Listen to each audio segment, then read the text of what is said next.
Hello friends, আজকে আমি বানাচ্ছি ধোকার ডালনা। ডাল আছে, ছোলার ডাল আর মটর ডাল মিক্স করেছি, আর কাঁচা লঙ্কা আর আদা পেস্ট তৈরি হয়ে গেছে।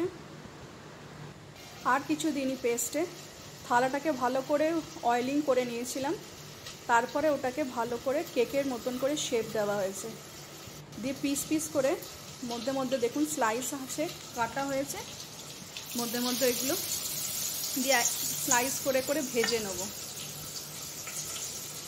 আমি ভয়েসটা পরে দিচ্ছি। দেখুন খুব সুন্দর হয়েছে, শেপগুলো খুব সুন্দর হয়েছে।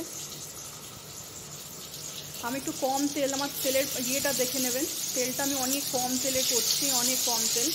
আপনারা চাইলে একটু বেশি তেলও করতে পারেন, আমি অনেক কম তেলে করছি,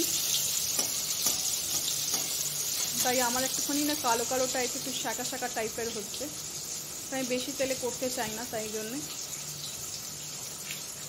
খুব সুন্দর করে পিসগুলো কি সুন্দর করে করা হয়েছে, খুব সুন্দর করে বেরিয়েও আসছে। এগুলো একটা করে ভেজে নেবো এরকম করে।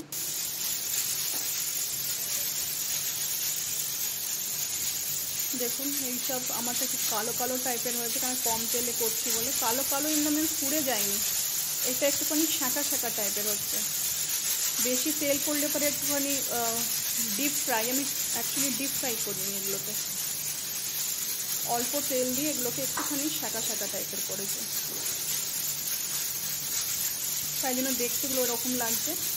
এর সাথে সাথে আরও রান্নাও আমি করে নিয়েছি। আমার তেলটা দেখুন অনেক কম তেল, এই মশলা তৈরি করে নিয়েছি। মশলাতে আছে আপনার আদা, লঙ্কা, টমেটো, জিরে গুঁড়ো, ধনে গুঁড়ো, লাল লঙ্কা গুঁড়ো।